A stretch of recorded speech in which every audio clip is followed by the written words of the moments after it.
días a todos ustedes. Iniciamos nuestro foro de análisis de dos documentos de vital importancia para nuestra ciudad, del Plan de Desarrollo de la Ciudad de México y del Programa de Ordenamiento Territorial. Y vamos a iniciar con nuestra mesa para analizar una ciudad igualitaria, próspera y justa. Tenemos el gusto de contar con el maestro Tomás Pablo Benlloure. Él es director del Instituto de Planeación Democrática y Prospectiva de la Ciudad de México, del licenciado Fadela Akabani, que es el secretario de Desarrollo Económico, que estará de manera virtual, la maestra Ana Lilia Herrera Ansaldo, que es diputada federal y también estará de manera virtual, la licenciada Mónica Tapia Álvarez, que es directora de la organización Ruta Cívica, que está aquí con nosotros. Muchas gracias, Mónica, por estar aquí. El arquitecto Horacio Urbano, que es presidente del Centro Urbano. Un documento de vital importancia, precisamente porque la propia Constitución de la Ciudad de México habla que a partir del Plan General de Desarrollo de la Ciudad y del Programa de Ordenamiento Territorial se derivará el programa de gobierno, y de ahí los programas de ordenamiento territorial en las distintas demarcaciones. Entonces, todo este proceso de participación creo que será de vital importancia para poder analizar y contribuir a dar elementos y aportar ideas y comprometernos como gremio y como sociedad precisamente a tener una ciudad de derechos y una ciudad que sea de oportunidades para toda su población. Le voy a pasar la palabra al maestro Benlloure. Tenemos 10 minutos, como la mecánica que ya se comentó. Cada uno de ustedes van a estar hablando 10 minutos. Después vamos a retomar por si tienen alguna otra consideración que hacer, y vamos a abrir el diálogo con los asistentes. Maestro Benlloure, te paso la palabra. Muchas gracias por la invitación, otra vez lo menciono, y por este foro que realiza el Colegio de Arquitectos. Bienvenidos a los participantes de la mesa. No tomaré mucho tiempo, ya me tomé unos segundos. Tenía una presentación, que creo que es un poco larga, pero creo que la voy a pasar rápidamente. Y esta presentación la he llamado que una ciudad desigual y segregada no es sustentable. Entonces, por lo tanto, hay que combatir todos estos elementos de manera importante. Adelante, por favor. Y una frase de un planificador muy importante precisamente de los 70s y 80, que nos decía: no debemos esperar que el mañana ocurra, porque entonces actuaremos siempre tarde ante problemas ya creados u oportunidades que no podemos aprovechar. Y eso es precisamente la planeación. Rápidamente, pues no me voy a detener. Todos sabemos que es una ciudad que tiene desigualdades socioeconómicas, desigualdades territoriales importantes. Aquí he traído solamente unas cuantas imágenes, unas cuantas estampas de esta desigualdad en términos de ingresos, en términos de localización de los equipamientos principales, en términos de la calidad del transporte y los tiempos de recorridos, en términos de la distribución del agua. Y estos elementos territoriales y socioeconómicos de desigualdad contribuyen significativamente a agravar los serios problemas ambientales que tiene la ciudad. Todos sabemos que la ocupación del suelo de conservación es un tema fundamental, y esto está impactando la recarga acuífera, la dotación de agua, la calidad del aire, etcétera, y elementos de contaminación. Adelante, por favor. Adelante, la siguiente, para no perder tiempo. Sí, adelante. Estos son algunos elementos que nos reflejan cómo está la pobreza en nuestra ciudad. De este lado tenemos los hogares en pobreza extrema alimentaria, que han crecido en los últimos 20 años, del 4% al 6%, y la pobreza urbana, que se ha mantenido, aunque ha crecido un poco. Los coeficientes de Gini no son verdaderamente buenos para nuestra ciudad. Estamos hablando de tanto para el ingreso de mercado como para el ingreso disponible como para el ingreso equivalente, de coeficientes que rondan entre el 0.4 y el 0.5, es decir, que son bastante, reflejan una gran desigualdad tremenda. Y abajo lo que vemos es si el ingreso de los deciles 1 al 5 los ponemos como 1 en azul, y vemos los ingresos del decil 6 al 9 son 3 o 4 veces superiores, y el decil 1 de ingresos es 11 veces, recibe 11 veces lo que reciben los deciles 1 al 5. Adelante. Obviamente los ingresos tienen un patrón territorial de distribución muy conocido, muy especial. Tenemos esta dona, que yo le llamaría la dona, donde tenemos la zona del bosque de Chapultepec, donde estamos, que va hasta la zona de Santa Fe y regresa desde los Pedregales por el eje de Insurgentes, y se genera los deciles y los ingresos mayores de la ciudad. No me voy a detener. Un elemento muy importante de tomar en cuenta, y que lo toma en cuenta los programas planteados adelante, es que hemos tenido un saldo migratorio neto de 1.600.000 habitantes en estos 20 años, pero lo significativo es que el 72% de esta población es población de bajos ingresos. Es decir, es la población que se está yendo de nuestra ciudad, esos hogares que no pueden encontrar, y que muchos de ellos se van al Estado de México, casi el 70% se va al Estado de México, y otro tanto, no muchos, al encontrar un lugar adecuado, accesible, se van precisamente al suelo de conservación. Adelante. Esta gráfica nos habla de cómo ha crecido el precio promedio de la vivienda ponderado en la Ciudad de México. En el año 2000, la oferta de vivienda era de 440,000 pesos en promedio, y hoy en día, el año 2020, cerró el promedio de los precios de vivienda en cerca de 5.2 millones de habitantes. ¿Qué podemos esperar? Adelante, por favor, rápidamente, porque sí, ando en tiempo. Adelante. Sí. Si la hacía el gobierno, la anterior, rápidamente, por favor, la anterior. ¿Cómo será la ciudad si el gobierno y la sociedad no buscan un cambio importante? Aquí es una combinación importante, pues aumentará si no hacemos nada, si no trabajamos de la mano gobierno y sociedad, pues lo que vamos a tener es un aumento de las desigualdades, un aumento de los conflictos sociales y un mayor deterioro del medio ambiente. Ahí lo que tenemos es la gráfica de concentración de los ingresos del decil 10 en los últimos, del 2012 al 2018. Casi el decil 10 concentra el 38% de los ingresos. Adelante. ¿Qué nos estamos imaginando? ¿Qué nos imaginamos en estos instrumentos de planeación? Pues nos imaginamos una ciudad de derechos, sustentable y resiliente. ¿Es una utopía? Pensamos que no es una utopía, ¿no? Necesitamos una ciudad más igualitaria, integrada, ya lo mencionaba en la presentación el arquitecto Carrasco, más equitativa, con cargas y beneficios equivalentes y adecuados. Y todo esto implicará además, es decir, esto que sí es tan fácil, implicará sustancialmente un cambio en la forma de la ciudad, en su estructura y en sus funciones, que deberán quedar reflejados en todos los instrumentos de planeación, y un ordenamiento sustentable y responsable del territorio. ¿Qué debemos hacer? Adelante. Y aquí vamos a pasar rápidamente algunos de los puntos.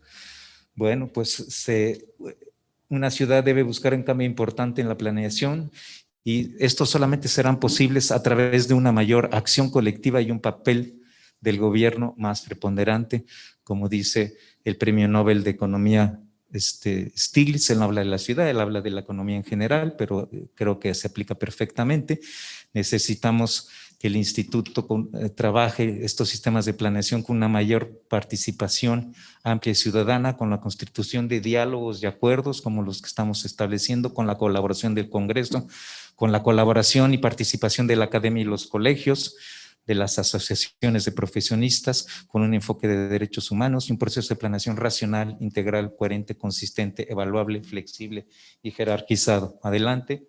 Esto viene sustentado en todos los artículos de la Constitución. No me voy a detener en el 15, que son los instrumentos de planeación y desarrollo, en el 16, que habla del ordenamiento territorial, en el 17, que habla del bienestar social y la economía distributiva, en el 18, el patrimonio de la ciudad, que es un aspecto súper importante, la coordinación metropolitana, la ciudad global y la hacienda pública, elementos claves que nos mandata la Constitución. Adelante. Este es el sistema de planeación que establece la Constitución, donde tenemos el Plan General de Desarrollo, que es lo que estamos discutiendo, que es el instrumento que guiará de manera general y dará las visiones a 20 años. Este debe ser reflejado y debe estar perfectamente territorializado en el Programa General de Ordenamiento, del cual se van a salir los programas de ordenamiento de las alcaldías, los de pueblos y barrios, etcétera, etcétera, el Programa General de Gobierno y los programas generales de las alcaldías y los programas sectoriales. Para no seguir la visión 2040 del Plan General que se plantea, si quieres adelante, ¿no? La siguiente rápidamente porque ya no me queda tiempo, ¿no? La innovación, una ciudad 2040 tiene como guía la innovación para el cierre de las brechas de desigualdad territorial, social y de género y el desarrollo de capacidades ciudadanas y de gobierno para el cumplimiento efectivo y progresivo de los derechos. Esta ciudad debe ser una ciudad dinámica, solidaria, próspera, educadora, como son los ejes del propio plan de desarrollo, y cuidadora, sustentable, resiliente, y debe ser la guía para un modelo de ordenamiento urbano con eficiencia territorial, inclusión social, con seguridad ciudadana, justicia, paz, un gobierno abierto, cercano a la gente, laico, honesto y eficiente, capaz. Y finalmente, los ejes de transformación que plantea el Plan General de Desarrollo, que son 7 ejes, los voy a mencionar rápidamente en 34 segundos, 32, adelante. Sí, el primer eje es la ciudad igualitaria y de derechos, educadora y de bienestar, una ciudad próspera y dinámica, que son los temas que estamos abordando precisamente en esta primera mesa, de gobierno honesto, cercano y buena administración, sustentable, sana y resiliente, innovadora, basada en el conocimiento, con equilibrio y ordenamiento ecológico, en paz y con justicia. Y finalmente, parafraseando a un viejo poeta, pensamos que la planeación es un instrumento cargado de futuro. Muchas gracias. Muchas gracias, maestro Benlluren, por la participación. Y le pedimos a la licenciada Mónica Tapia, si eres tan amable en tomar la palabra.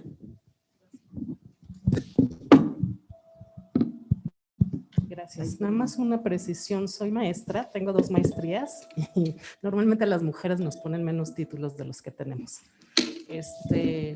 Y soy maestra en planeación y política social. A la maestra Mónica Tapia, por Gracias. favor. No me gusta hacer estas precisiones, pero a veces creo que valen la pena.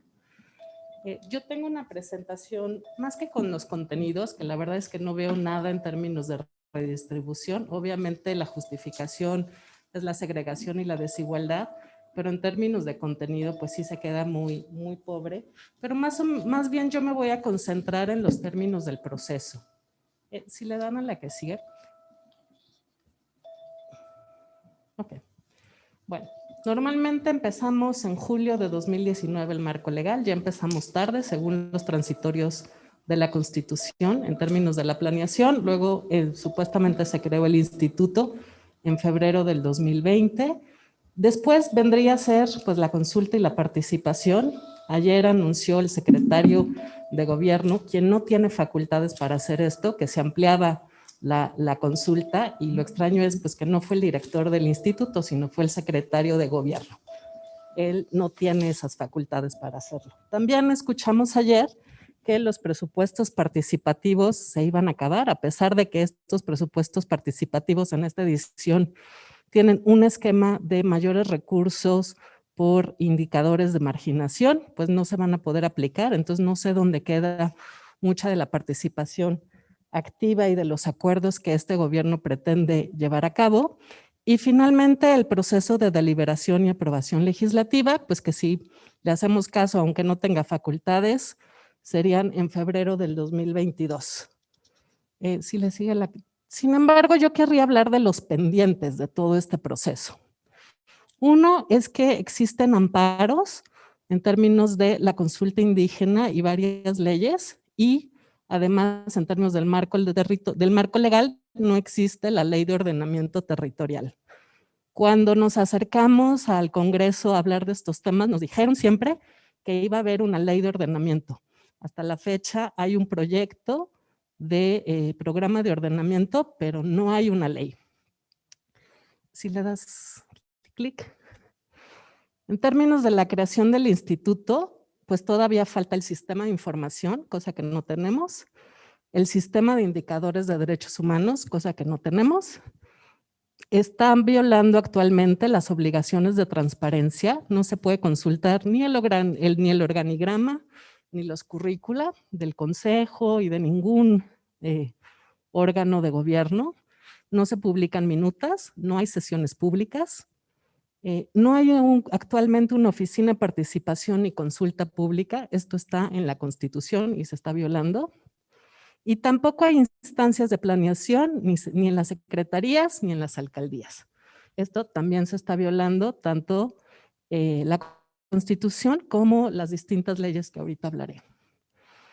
Si la que sigue. Luego estamos escuchando que hay una consulta y participación de 5 días oficialmente, sin un sistema de información y sin una explicación didáctica, sin lineamientos, metodologías, ni una ruta de trabajo, ni calendarios, sin uso de mecanismos de la ley de participación, que por cierto tiene 16 mecanismos, o sea, sí tenemos mecanismos, ni una consulta a los copacos. Tampoco tenemos una consulta de las secretarías ni de las alcaldías. La que sigue. Y en términos de deliberación, pues nos están proponiendo, parece ser que ya no va a ser el periodo extraordinario, como inicialmente se pensaba, que iba a ser de menos de 5 días aún, todavía menos que la consulta, pero lo que sí vamos a tener como legado, pues es un conflicto político que continúa y continúa, conflictos sociales dispersos por cada obra, por cada predio, y obviamente pues una visión muy fragmentada de la ciudad. También esto implica en términos pues, de una incertidumbre jurídica para proyectos de largo plazo, ¿no? Se dan los permisos, no se dan los permisos, se suspenden las obras, se siguen las obras. Creo que ustedes son quienes saben mejor de estos temas. Si le sigue la... ¿Qué es lo que hemos propuesto? Y esto lo retomo desde julio del 2019, es la misma lámina que hemos presentado en distintos lugares, que necesita un paquete legislativo amplio y una organización legislativa de todas estas leyes. Entonces, pues eso está pendiente. El siguiente congreso espero que lo haga. Para nosotros, la ley de planeación, del sistema de planeación, debería de tener muchas de las categorías de ordenamiento territorial. Si le sigue, dele más clics. Y bueno, hemos presentado ahí un montón de categorías que fueron rechazadas. Que los comentarios que recibimos fue que eso iba a venir en la ley de ordenamiento que hasta la fecha no conocemos. Si le das otras más. Otra más. Ok. Términos de la gobernanza, si le das otra. Y dale clic, clic, clic. Ok. Ahí lo que hemos propuesto son que haya un sistema de información, de control y de evaluación. Esto que sea abierto, que sean datos abiertos. Esto está en la Constitución. No se incorporó tal cual en la ley de planeación y es lo que seguimos pensando que debería de existir. Si le das otro más. ¿Qué quiere decir esto? Pues un registro donde sepamos el historial de los predios, el espacio público, los usos de suelo, obviamente los derechos de edificación, los usuarios, los procesos de participación, pero también las quejas de la ciudadanía, las sanciones, las multas, las observaciones. Si es la que sigue. ¿Qué tiene que ver esto con el programa de ordenamiento territorial? Pues que si se van a vender derechos de desarrollo, pero no tenemos sistemas de información, no tenemos sistemas de gestión, no tenemos mecanismos de evaluación, lo único que tenemos es un margen de discrecionalidad y opacidad, una falta de control sobre el territorio y la verificación del cumplimiento. Si se nos van 2, 3, 4 pisos de más, pues imagínense lo que va a ser eso en términos de derechos de desarrollo, que el tema de la condicionalidad, la verdad es iluso, porque no tenemos cómo verificarla, no sabemos cuántos servicios hay en esa zona, no sabemos cómo se están aplicando las mitigaciones, no sabemos dónde están los recursos, y obviamente sin registrar denuncias ciudadanas, pues obviamente hay un descontrol total. Ya nos ha pasado, el fondo Uber y un montón de fondos han sido fondos perdidos, entonces este tema de que la ciudad va a tener más recursos, sí, si no los etiquetamos, si no los controlamos, si no los transparentamos, son fondos perdidos. Y además, no solo los etiquetamos, sino los asignamos claramente a infraestructura y a viviendas. Y además, ¿a quién le vamos a dar esas viviendas? ¿A quién le vamos a dar esa infraestructura? No es solo etiquetarlas para decir vamos a tener más vivienda, sino cómo vamos a asignar esa vivienda. ¿Cuáles son los criterios de focalización?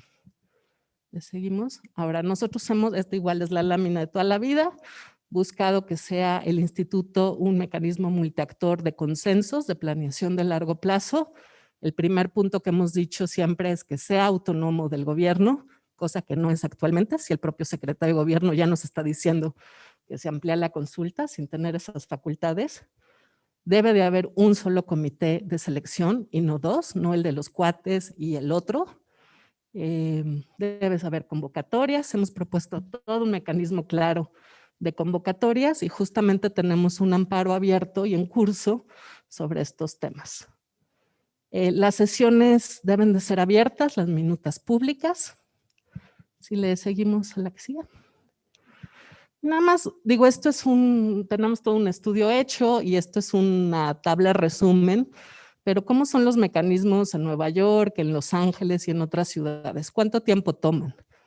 ¿Cómo se hacen estas consultas? Normalmente, digo, aquí les pongo el caso de Los Ángeles, toma alrededor de un año levantar todo esto. Son talleres, son grupos, son audiencias, son reuniones. Hay muchos mecanismos virtuales, pero también hay muchos presenciales. Si le das más. Así que este es el de Seúl, el de Bogotá. Si le sigues dando otra más. Otra más. Si quieres ahí que se abran todos. Miren, por ejemplo, el de Los Ángeles, nada más así para... se toma 2 años de investigación, 2 años de consulta y de lo que le llaman escucha y visión.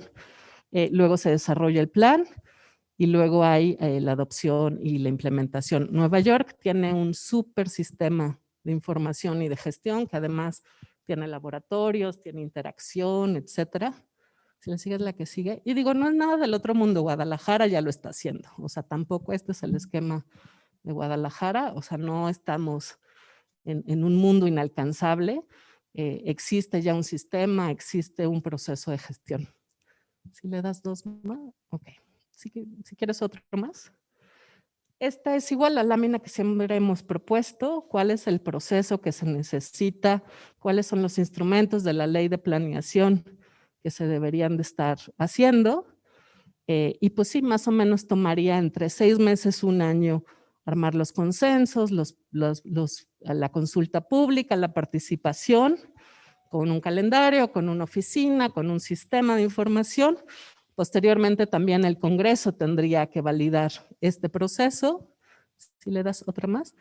Y no solo pensamos en términos de la planeación, obviamente del control y de la evaluación. Para nosotros, la planeación que no se verifica, que no se controla, que no se evalúa, es una planeación de buenos deseos. Entonces, también tenemos que crear esos mecanismos. Si le das otra más, la que sigue. Bueno, pues nada más decir que la lucha contra el cambio climático se va a ganar o perder en las ciudades, pero obviamente pues necesitamos participación y legalidad en esto. Muchas gracias. Muchas gracias, maestra Tapia, por tu participación. Y quisiera yo hacer mención que la semblanza de todos los participantes en esta mesa y la de los que nos acompañarán en las mesas que continúan estarán en la memoria de este foro. Por eso no estamos haciendo las presentaciones en este momento de cada uno. Y habrá también en la página del colegio para cualquier referencia. Le vamos a solicitar al licenciado Fablala Acabani, que es el secretario de Desarrollo Económico, si es tan amable en tomar la palabra. Licenciado, tengo entendido que ya está en... Así es, muchísimas gracias. Buenos Muy días, ¿cómo buenos está? días, buenos días, muy buenos días a todas y todos, a quienes me acompañan en este panel. De parte de la jefa de gobierno, un saludo cordial. Igualmente saludo a mi compañero de gabinete, Pablo Benyure, y agradezco al Colegio de Arquitectos y a la Sociedad de Arquitectos Mexicanos por esta invitación a este foro de análisis, de diálogo, pues para tratar los temas que nos interesan a todos, que nos procuran a todos para lograr una ciudad más justa, más equitativa, una ciudad innovadora y una ciudad de derechos. La Ciudad de México enfrenta retos serios, enfrenta desafíos sin precedentes, parte de ellos producto de la pandemia. Desde luego que estos problemas los estamos atendiendo ya, algunos de manera emergente, otros con soluciones en el mediano y en el largo plazo. Estamos construyendo soluciones eficaces y viables y que se apliquen en la medida de lo posible. En términos económicos, la pandemia por COVID trajo consigo una parálisis en el sector no esencial. Hay que recordar que la Ciudad de México se dividió en dos sectores en ese momento, como lo hicieron todas las ciudades del mundo, entre las actividades económicas esenciales y no esenciales. Sin embargo, en la Ciudad de México jamás se rompieron las cadenas de suministro de todo lo que compone la industria, la manufactura, y sobre todo en los 5 sectores considerados como esenciales: el farmacéutico, el financiero, el de salud, el de abasto y el de las telecomunicaciones. Esto permitió que la actividad económica de la Ciudad de México permanezca. Al mes siguiente se declaró como esencial a la industria de la construcción, entre otras industrias, y esto es importante señalarlo. Al día de hoy, y a pesar de la pandemia, la Ciudad de México se mantiene como la entidad más competitiva del país. Además, sigue siendo el destino de inversión más importante del país en materia de inversión extranjera directa. Tan solo en el primer trimestre de este año fueron más de 2.200 millones de dólares, muchos de ellos al sector inmobiliario. Esto representa el 18.4% de toda la inversión extranjera directa del país. Igualmente, la Ciudad de México fue ubicada en la tercera posición a nivel continental en atracción de inversión extranjera directa, solo después de Los Ángeles y de Nueva York. Así, a pesar de los estragos económicos de la pandemia, los mercados económicos de la capital se muestran hoy fuertes, vigorosos y en pleno desempeño. Tan solo el mes de mayo, INEGI reportó que en la Ciudad de México hay 474,046 unidades económicas, un ligero aumento inclusive con respecto a la medición del año 2019. Este hecho confirma que las medidas que hemos tomado desde el gobierno de la ciudad han sido para no solamente que no decaiga la actividad económica, sino que haya apertura de nuevos negocios. Y bueno, si bien estos nuevos negocios recaen en sectores de unidades económicas de bajo impacto, abarrotes, cafeterías, fondas, etcétera. Pero todo esto lo señalo precisamente para hacer notar que la actividad económica en la Ciudad de México está saliendo adelante. Ahora bien, vámonos al sector de la construcción, que juega un papel fundamental en la reactivación económica, porque impacta definitivamente en otras industrias de manera directa. Según datos de la Secretaría de Administración y Finanzas, desde el primer trimestre de este año, el sector ha aumentado el valor de su producción y sus ingresos totales en un 5%, concentrado en un 7.4% los empleos formales de la ciudad y de los nuevos empleos aportando casi el 30% de los mismos. En términos de inclusión, que es el tema que nos convoca a la mesa, de seguridad, en la equidad y en la inclusión, la Ciudad de México sigue avanzando.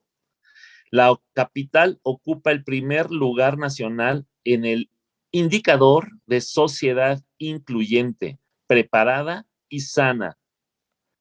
Igualmente, ocupa el primer lugar en consumo por encima de la media nacional, es decir, los habitantes de la Ciudad de México consumen y compran más por encima de la media nacional, es decir, del resto de los habitantes de la República, siendo además, entre otras acciones de inclusión, la primera entidad federativa que reconoce el matrimonio igualitario y que continuamente estamos trabajando para el reconocimiento de los derechos humanos de todas las personas. Ciertamente, uno de los principales retos que seguirá siendo la inclusión económica y social de las poblaciones más vulnerables y desfavorecidas, sin perjudicar el medio ambiente. Por eso, el gobierno de la doctora Sheinbaum se impulsa en una cobertura universal de los programas sociales. Estamos apoyando a las micro y a las pequeñas empresas a través de créditos y capacitaciones.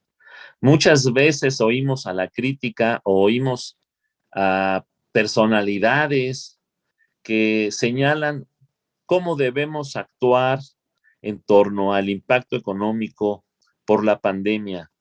Y pues no existe hilo negro, es trabajar en el apoyo a las empresas, sobre todo las más vulnerables, con créditos y capacitación. En Japón, el índice de mortandad de las microempresas, las pequeñas y medianas, las MIPYMES, es mucho menor al resto del mundo, simple y sencillamente porque existe una gran capacitación que en muchas ocasiones es más importante que el crédito.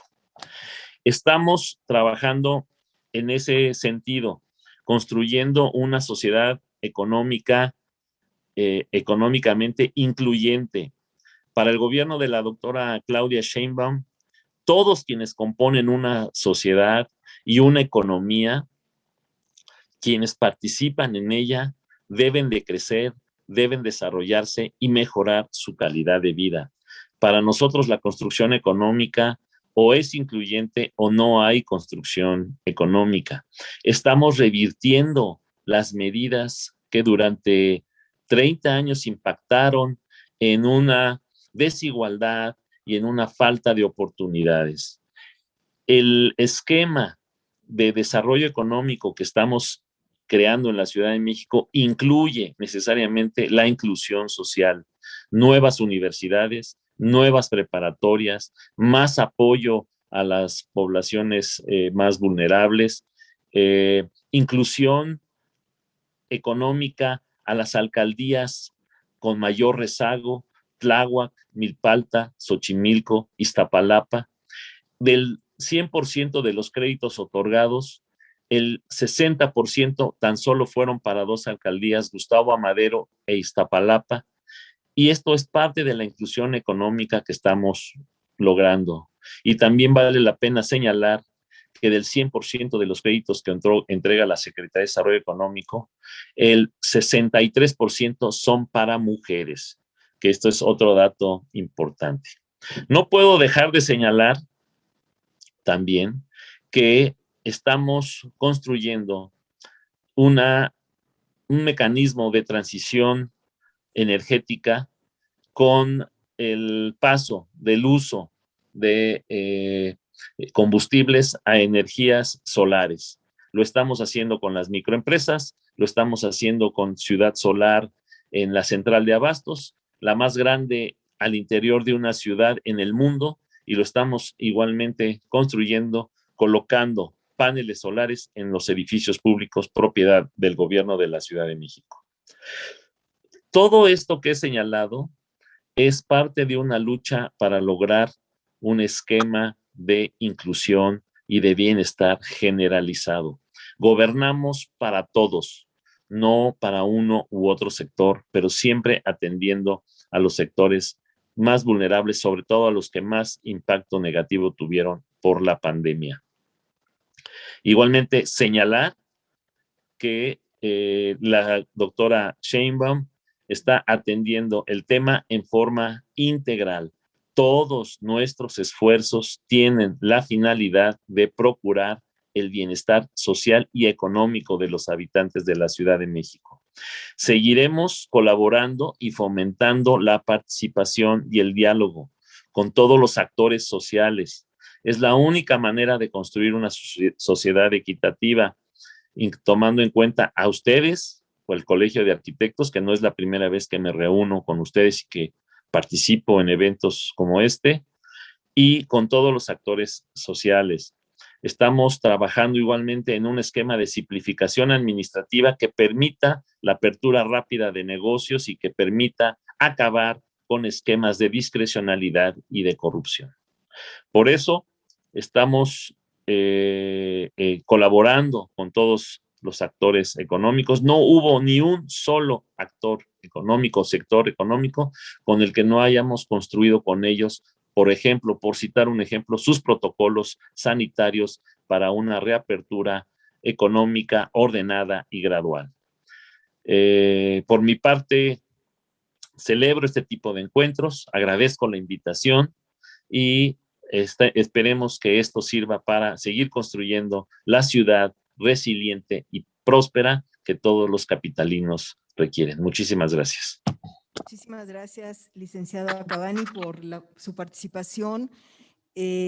Agradecemos sus conceptos y ahorita volvemos en una segunda ronda. Y le pasaré la palabra a la maestra Ana Lilia Herrera Ansaldo. Ella es diputada federal, miembro de la Comisión de Desarrollo Metropolitano, Urbano y Ordenamiento Territorial en la Cámara de Diputados. Ana Lilia, si eres tan amable. Con mucho gusto, muchísimas gracias por la invitación a esta importante discusión. Yo quiero platicarles en qué estamos en la Cámara de Diputados, lamentablemente estancados en un marco legal que a mí me parece fundamental para poder tener no solamente una zona metropolitana del Valle de México ordenada, con visión de largo plazo, coordinada, sino también en algo que podría haber sentado o debería sentar un precedente para el resto de las zonas metropolitanas del país. Como ustedes saben, la reforma política para la Ciudad de México estableció la obligación y el mandato en la Constitución para que se realizara una primera ley de coordinación metropolitana. La Ley General de Asentamientos Humanos, Ordenamiento Territorial y Desarrollo Urbano marcó también por primera vez una regulación general en materia de desarrollo metropolitano y en su definición se establecen los ejes que deben mediar para el buen desarrollo de la metrópoli, un proceso de planeación, regulación, gestión, financiamiento y ejecución de acciones, obras y servicios. Esta Ley de Coordinación Metropolitana sería aplicable para 76 demarcaciones territoriales entre municipios del Estado de México, de Hidalgo y desde luego las alcaldías de la Ciudad de México. Tan solo en mi estado, yo soy mexiquense, son 59 municipios. Permítanme un segundo, quiero tratar de abreviar.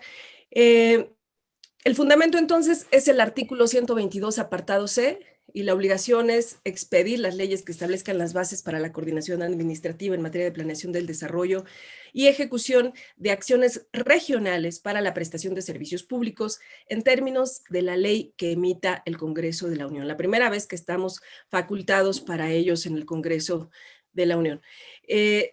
La materia, el responsable somos nosotros, el Congreso de la Unión, establecer bases para la organización y funcionamiento del Consejo de Desarrollo Metropolitano. Y el principal objeto de la ley reglamentaria, de acuerdo con la Constitución, es establecer estos mecanismos de coordinación administrativa en materia de planeación del desarrollo y ejecución de acciones regionales, como les mencionaba. La ley General de Asentamientos Humanos, Ordenamiento Territorial y Desarrollo Urbano debe aplicarse de forma supletoria y la Ley General no exceptúa de su aplicación a la Ciudad de México. Es, desde mi punto de vista, o debiera ser, porque no ha salido, un parteaguas en la regulación de los asentamientos, de la ordenación territorial, y hay 3 perspectivas legales. Primero, la establecida en la Constitución Política en el artículo 122, apartado C. Segundo, como territorio integrante de acuerdo con lo establecido en la Ley General de Asentamientos Humanos, Ordenamiento Territorial y Desarrollo Urbano. Y el tercero, bajo la soberanía, la Constitución Política del Estado de México, de la Ciudad de México y del Estado de Hidalgo, en el sentido de que las adecuaciones legales a nivel federal necesariamente deben ser armonizadas en las esferas local y municipal. El proceso legislativo pues ha sido largo, la legislación se mandató desde 2016, como les decía, a partir de la reforma política de la Ciudad de México. En las siguientes 2 legislaturas, las 62 y las 63, se presentaron 6 iniciativas en la materia, por cierto, de destacados vecinos en la Ciudad de México, Mario Delgado, perdón, Alejandro Encinas, su servidora, y lo interesante fue el proceso de construcción de esta minuta, no es todavía ni minuta, de este dictamen que hoy está pendiente en la Cámara de Diputados.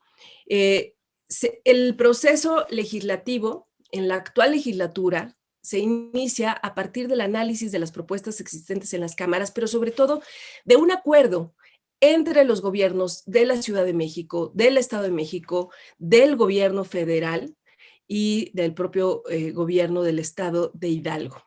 Se realizaron una serie de reuniones, el equipo técnico de las 3 entidades federativas, sus congresos locales y la Cámara de Diputados y de Senadores realizamos 26 reuniones.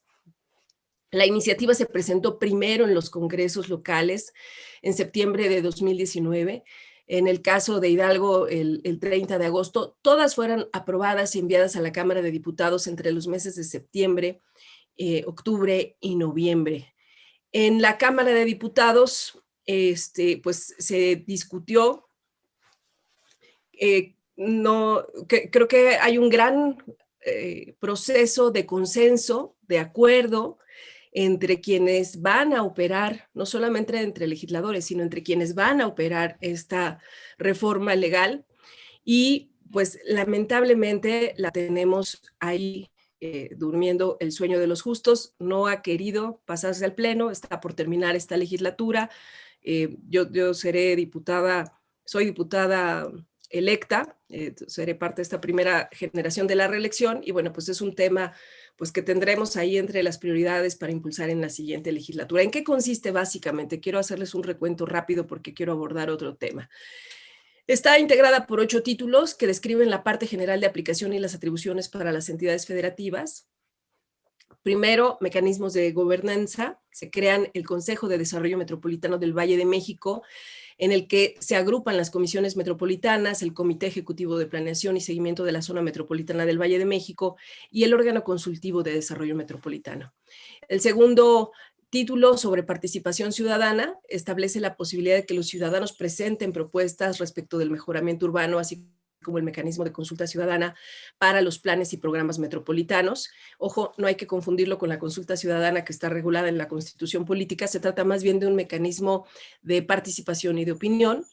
El tercero, instrumentos de planeación metropolitana, compuesta por el Programa de Desarrollo Metropolitano de la zona metropolitana, valga la redundancia, el programa de ordenación de esta zona, los planes de trabajo de las comisiones metropolitanas, la agenda metropolitana y el sistema de información metropolitana. El cuarto, mecanismos de operación y financiamiento, entre los que se consideran créditos, aportaciones y fondeo de terceros de carácter nacional e internacional, aprovechamientos por la provisión de servicios públicos, financiamiento a través de la banca multilateral, inversión pública y privada. Esta regulación está sujeta a lo establecido en otras normas como la Ley de Asociaciones Público-Privadas o la Ley Federal de Deuda Pública y obviamente a lo establecido en toda la legislación en materia de transparencia y rendición de cuentas. En quinto lugar, se impulsa el término asociatividad alcaldial y municipal como un mecanismo de coordinación institucional con el que cuentan las demarcaciones territoriales y los municipios para asociarse en el mejor cumplimiento de los instrumentos de planeación para la prestación de los servicios públicos y la ejecución de las funciones que les corresponden en materia de asuntos metropolitanos. Finalmente, creo que uno de los pendientes en esta reforma, que para mí será un tema de interés, es incluir las normas necesarias para garantizar la paridad de género en la estructura del Consejo de Desarrollo Metropolitano y sus comités. Creo que, y finalmente quisiera hacer una acotación, porque el cuarto eje de esta reforma, el cuarto título, que tiene que ver con operación y financiamiento, establecía pues con claridad el tema de fideicomisos. Y quiero decirles, como seguramente es de su conocimiento, permítanme un segundo, que prácticamente para este 2021, en el presupuesto de egresos de la Federación, pues desapareció el Fondo Metropolitano. En el PEF 2020, el Fondo Metropolitano tuvo una asignación de 3.300 millones de pesos, la misma que se consideró en el 2019, y en el 18 fue de 3.268.695.777 pesos. Para este PEF 2021 no se destinaron fondos, aun cuando existe la obligación en la Ley General de Asentamientos Humanos, Ordenamiento Territorial y Desarrollo Urbano. Me parece muy delicado porque pues las leyes sin presupuesto son buenas intenciones. Así que bueno, pues yo dejaría aquí mi intervención, estaría atenta si tienen alguna inquietud, alguna pregunta. Personalmente me parece que es vital que podamos tener un marco legal que obligue a la coordinación. Yo he tenido la oportunidad de ser alcaldesa y la verdad es que uno se coordina con el vecino de al lado si tiene intenciones, si tiene algún tema emergente, si tiene ganas, y creo que esa tiene que ser una obligación. Yo creo que a partir de la buena relación que hoy se tienen, que permitió construir este marco normativo entre dos gobiernos muy importantes, particularmente el de la Ciudad de México, el del Estado de México, de esta construcción sui generis, pero exitosa que se realizó, es urgente aprobar este marco legal que no ha querido ser llevado al Pleno por la mayoría legislativa, y pues ojalá que en la próxima legislatura tanto este tema como el tema del Fondo de Desarrollo Metropolitano pueda reactivarse, porque si no, pues estaremos hablando de muy buenas intenciones, pero de nada que pueda ejecutarse. Muchísimas gracias. Muchísimas gracias, diputada Ana Lilia Herrera, por tu participación. Y le pasamos la palabra al arquitecto Horacio Urbano, que es presidente del Centro Urbano. Gracias al colegio por la invitación. Buenos días. Y bueno, yo quisiera empezar diciendo que me llama mucho la atención los datos que nos daba Pablo, donde hablaba de que en 20 años 1.6 millones de personas habían tenido que abandonar la ciudad y que 72% de ellos es población de bajos ingresos. Tengo datos, todos tenemos otros datos, de que una vivienda promedio en la ciudad se está vendiendo en 3.5 millones de pesos. Ese fue el valor de la operación promedio del año pasado. Pues muy por encima de la posibilidad de esta gente y muy por encima de la posibilidad del 72% de la población que queda, que seguramente en algún momento tendrá que emigrar a esas ciudades dormitorio que tanto se critican, pero que tanto se fomentan con estas prácticas, ¿no? Me llama la atención de que sea tan complejo ponernos de acuerdo en la necesidad de hacer un proyecto de ordenamiento territorial y en ponernos de acuerdo sobre la visión de futuro, de un plan de desarrollo. ¿Qué queremos? Si no sabemos qué queremos, difícilmente podremos crear el andamiaje que permita alcanzarlo. Y estamos en esa disyuntiva donde cada quien cuida su posición, vecinos, empresarios, gobiernos. Veo la presentación de Fadlala Cavani y fue una presentación para defender lo que ha hecho el gobierno en materia de desarrollo económico. Nada más. no para hacer un planteamiento de qué ciudad queremos, en esa ciudad qué papel tendría que jugar la economía, qué tendríamos que hacer para consolidar la economía y qué papel juega en ello el territorio.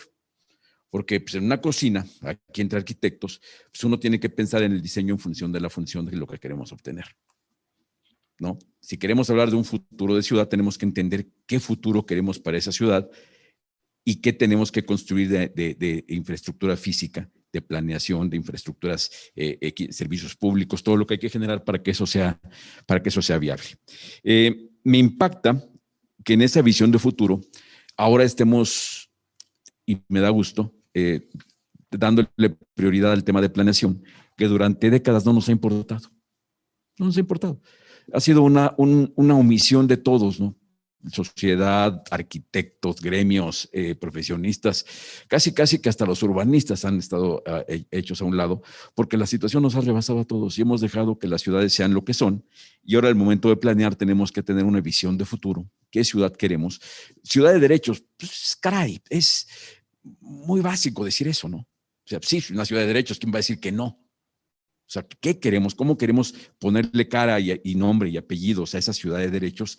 ¿Qué tenemos que construir para ello? ¿Y cómo tenemos que entender el posicionamiento de cada quien? Por ejemplo, si vemos el tema del famoso desarrollo económico del que hablaba Fatal Akabari, pues sí, yo creo que es fundamental entender que lo primero que queremos es que la gente viva bien. Creo que habría que tener de una visión de desarrollo, que ponga a la gente al centro de las decisiones, que pensemos que la gente viva bien, que para vivir bien necesita tener un empleo adecuado, bien pagado, acorde con la vivienda que puede encontrar aquí, que haya oferta de vivienda. Y yo, por ejemplo, lo que he visto es, estoy de acuerdo que el sector inmobiliario puede tener cosas malas que haya hechos, por supuesto que estoy de acuerdo. Ha habido una corrupción inmensa por parte de quien ha agarrado la pata y por parte del que mató a la vaca. O sea, es una corrupción, pero eso no puede ni generalizarse, ni estigmatizarse, ni pensar que la culpa la tiene el desarrollo inmobiliario cuando estamos viendo que la realidad es que faltan casas. Faltan casas adecuadas para el segmento de población que las necesita. Casas hay. Ahora, me preocupa también que en medio de todo esto que estamos viendo, esa visión de futuro, hay que reconocer el mugrero que ya se hizo. Las ciudades son lo que tenemos y hay que llegar y hay que hablar de futuro, y también hay que hablar de consolidación y regeneración urbana, pensando cómo componemos todo lo que ya está. Y eso me lleva al otro tema, que en lo que hemos construido manchas metropolitanas.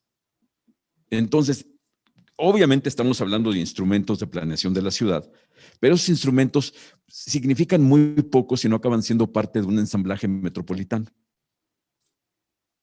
No podemos hablar de esto cuando seguimos cruzando la calle y cambia todo, porque ya estamos en el Estado de México. No podemos entender que eso pase cuando la mitad de la población de los que están aquí son población de paso que viene, entra a trabajar o a estudiar y se sale de la ciudad. O sea, tenemos que ver cómo se hace eso, cómo todo eso se consolida en las infraestructuras que no se hicieron, porque en medio de la corrupción, lo que hay que decir es que cada uso de suelo que se dio con la promesa de que habría una infraestructura para complementar ese papel, cosa que promesa que no se cumplió. Cuando hablaba Fatlala de que son 30 años de carencias, de malas políticas, yo no sé si son 30 años, a lo mejor son hasta más. Y en eso han participado todo tipo de gobiernos y ha habido todo tipo de instrumentos de participación inadecuados. O sea, ahora que se habla de participación, qué bueno que se tomó la medida de ampliar el plazo, porque lo que es un hecho es que la participación ciudadana es fundamental, pero que hay que encontrar un modelo virtuoso para hacerlo, definiendo quién es, cómo, cuándo, con qué alcance, para qué.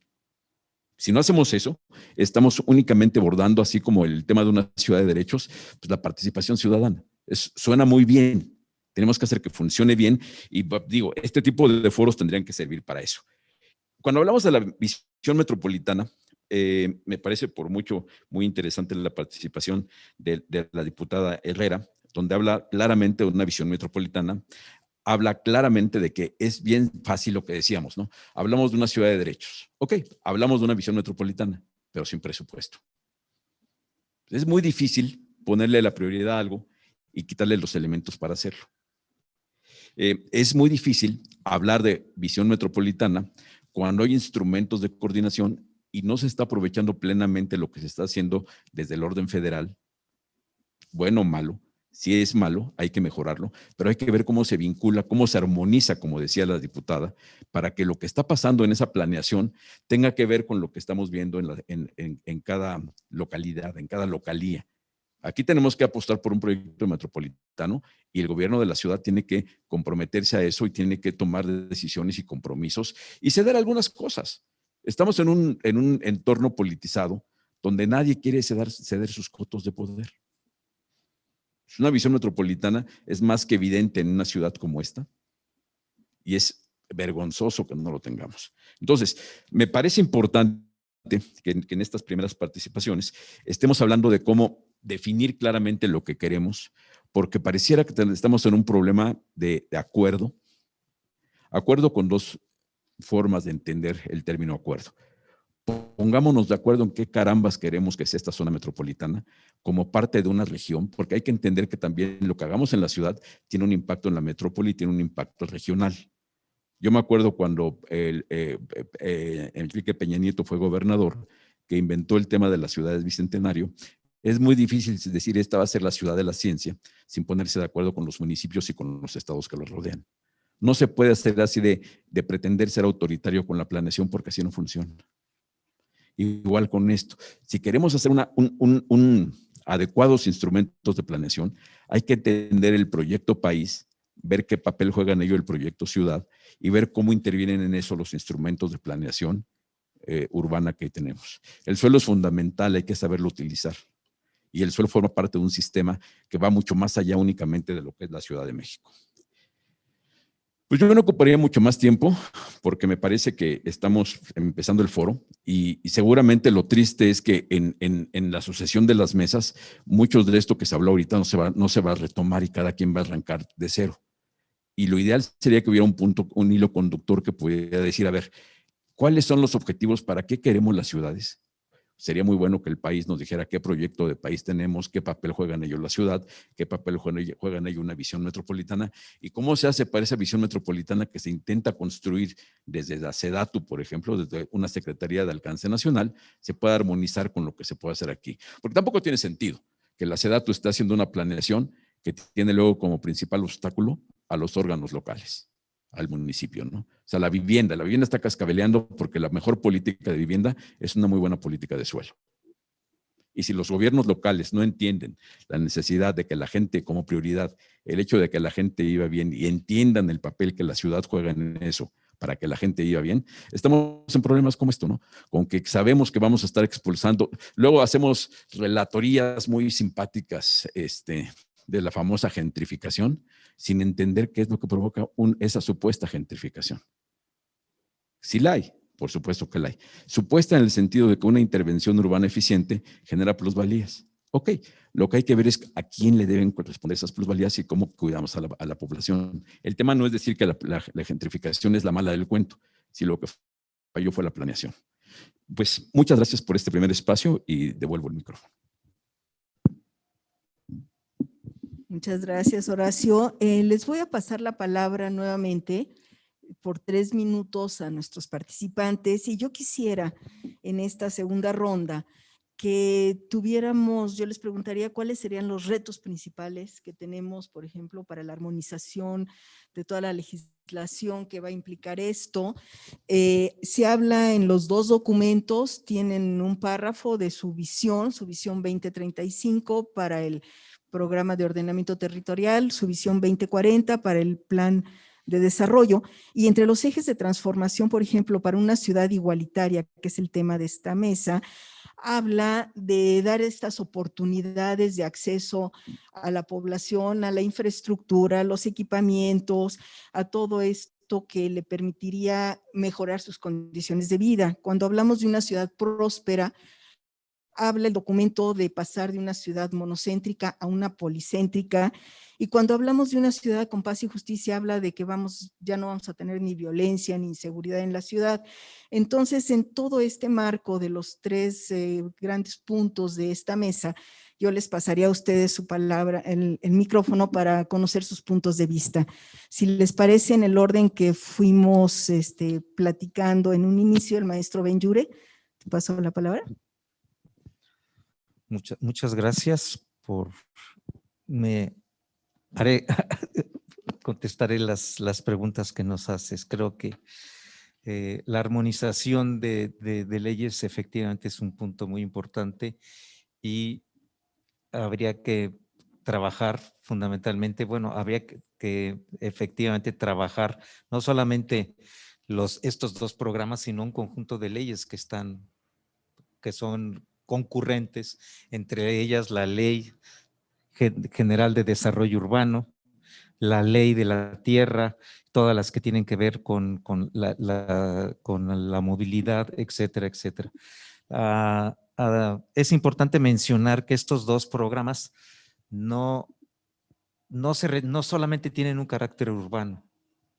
Es decir, tanto el Programa General de Desarrollo como el Programa de Ordenamiento van a sustituir al Programa General de Desarrollo Urbano y al Programa de Ordenamiento Ecológico, que tiene más años todavía que el General de Desarrollo Urbano, que es del 2003. Entonces, es una visión integral de esos dos. Creo que es importante mencionarlo, y eso significa todo un reto de armonización, como tú dices tú, de todas estas leyes. Se mantendrá la ley de ordenamiento territorial, sustituirá la ley de desarrollo urbano, o una es una ley general y otras son unas leyes particulares. Es una buena discusión. La visión, efectivamente los documentos tienen una visión, y si, como mencionaba, si no partimos de darle oportunidades a todos, difícilmente vamos a tener una ciudad próspera y una ciudad que no tenga conflictos. Es fundamental que podamos tener un incremento, como dirían algunos economistas, si tanto el Plan General de Desarrollo como su territorialización en el Programa General de Ordenamiento Territorial debe ser unos instrumentos que nos permitan generar riqueza. Al final del día, si estamos hablando en términos económicos, la generación de riqueza es la única que nos va a permitir que haya un pastel más grande para todos. El segundo tema fundamental del que tendríamos que partir es que esta riqueza sea distribuida de manera equitativa y tenga un sistema de distribución importante que están planteados aquí, ¿no? Y tercero, que esta economía tendríamos que apostar por una economía circular y una economía verde. No sé, hasta ahí lo dejaría por el momento. Muchas gracias, Pablo. Y le pasaría la palabra a la maestra Mónica Tapia, si eres tan amable, Mónica. Sí, gracias. Pues yo creo que esto es una oportunidad. El constituyente fue un espacio donde nos pusimos de acuerdo muchísimos grupos y veíamos posible el ponerse de acuerdo. Pero la verdad es que de 2016 a ahora nos hemos, la verdad es que se ha desaprovechado esta oportunidad. Este gobierno le ha hecho, pues de alguna forma, una traición de por qué lo elegimos, de por qué votamos por él, justamente cerrando las puertas, justamente deshaciendo los presupuestos participativos, justamente cerrando el diálogo en el Congreso, justamente dejando de abrir convocatorias imparciales y objetivas.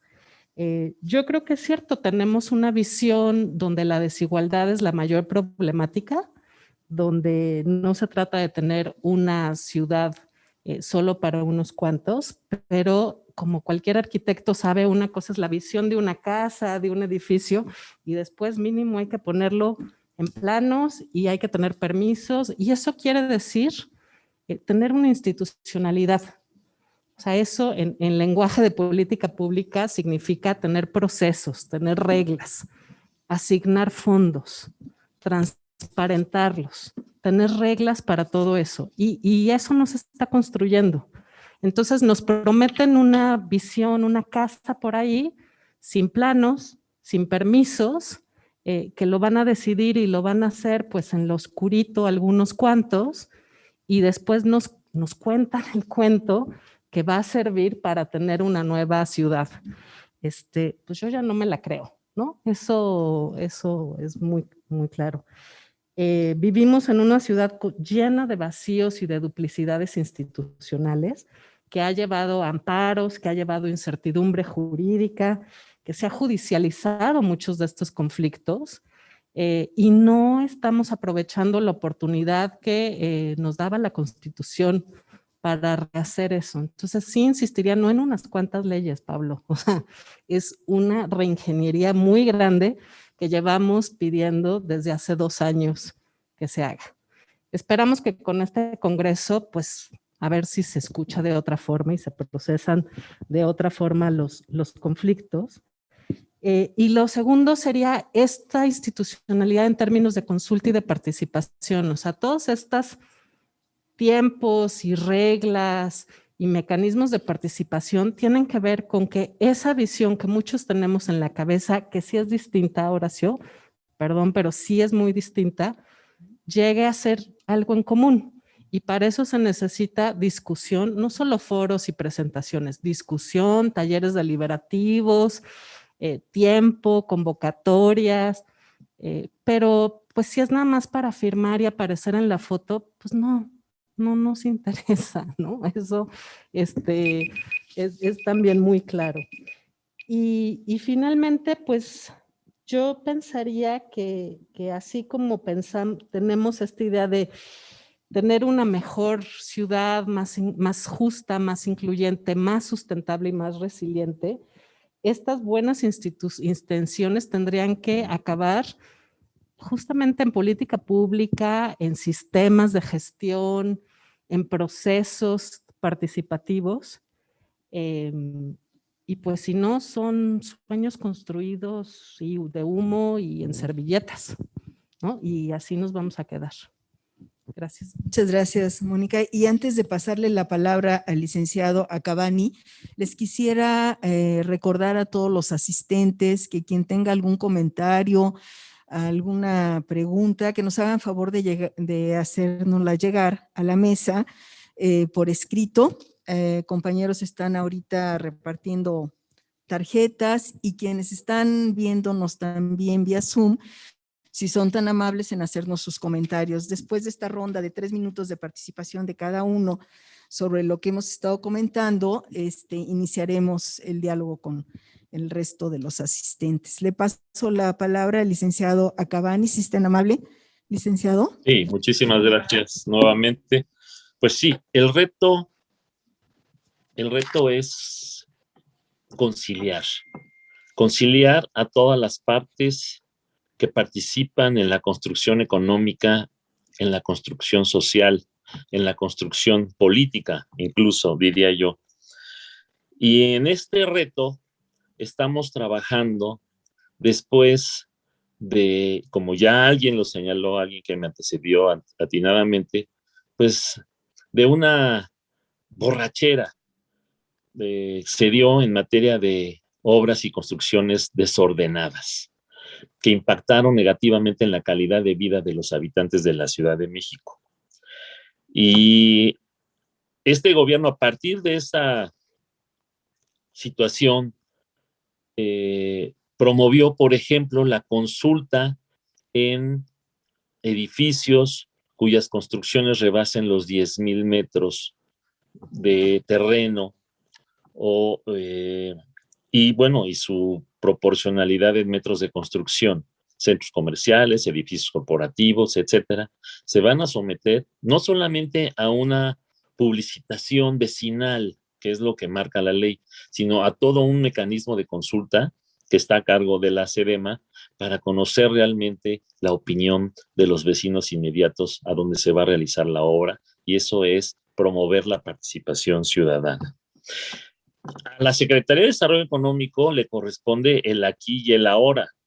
Nosotros, pues sí, diseñamos políticas públicas de mediano y largo plazo, pero el impacto de la pandemia nos obliga sobre todo a atender el aquí y el ahora y evitar la profundización de la desigualdad, ¿sí?, entre los diferentes actores económicos.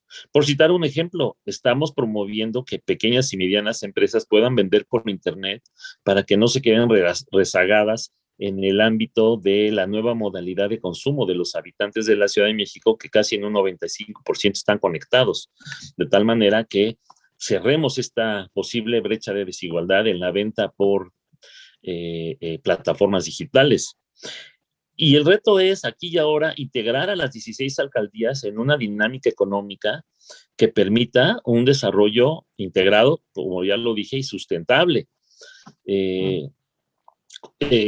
Impedir invasión al suelo de conservación, generar nuevos espacios de construcción para unidades habitacionales asequibles o de interés social, el de promover el arraigo de los vecinos, es decir, que trabajen donde viven y que vivan donde trabajan, de tal manera que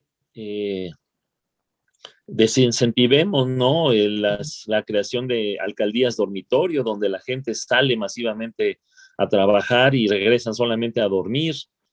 Y por eso estamos integrando económicamente a Tláhuac, Milpalta, Xochimilco, incluso a Iztapalapa, a la actividad económica con el resto de las alcaldías, creando circuitos al interior de circuitos económicos de consumo al interior de estas alcaldías e integrándolas con el resto de las alcaldías. Y esto es parte del trabajo que estamos desarrollando desde la Secretaría de Desarrollo Económico.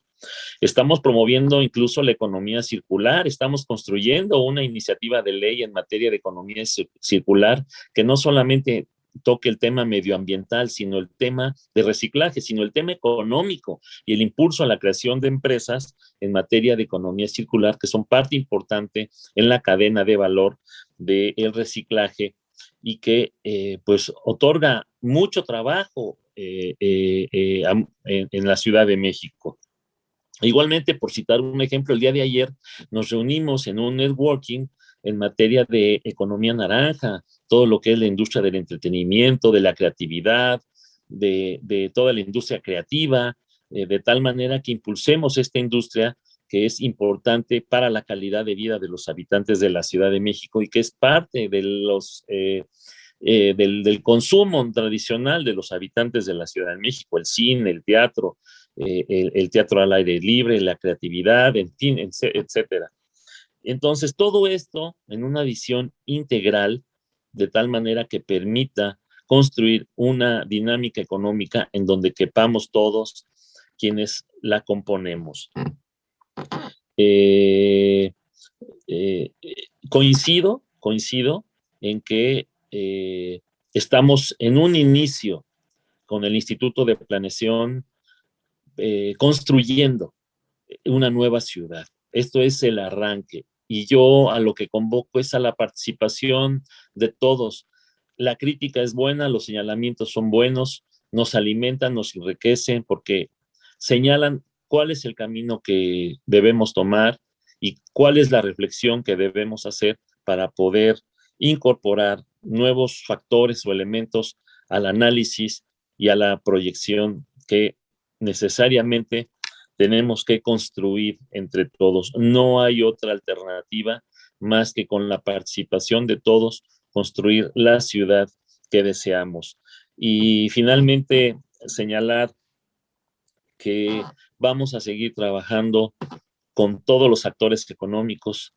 Logramos un consenso inédito en la historia de la ciudad, construyendo con cada sector económico su protocolo de apertura.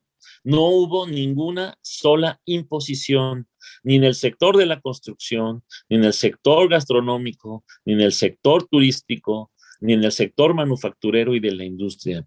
Con todos dialogamos y juntos construimos sus protocolos sanitarios de apertura en una actividad conciliatoria y que tomó en cuenta a los actores principales en esta construcción sanitaria, que es lo que nos ha permitido hasta este momento el que, a pesar de que estamos en semáforo naranja, no regresemos a un cierre parcial de actividades. Yo estoy igualmente a la disposición de cualquier pregunta. Muchísimas gracias. Le paso el micrófono a la diputada Ana Lilia Herrera, si eres tan amable, Ana Lilia.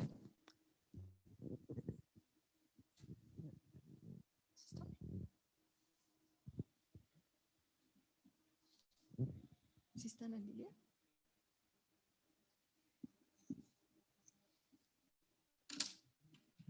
¿Sí? ¿Sí, Ana Lilia? No, no está.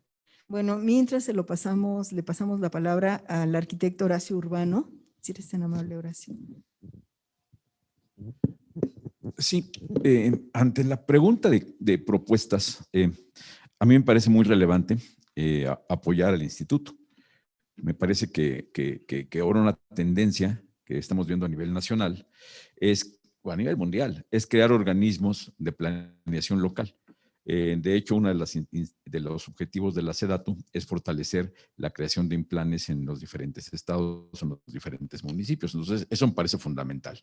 Entonces, a mí me parece que una instancia sería fortalecer al instituto en todo lo posible.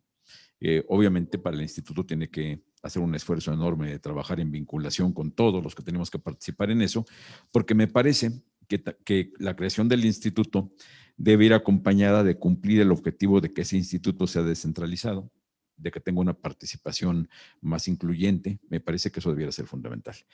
Y me parece que en este objetivo de crear fortalezas de planeación local, habría que apostar también, pero apostarla de veras, ¿no?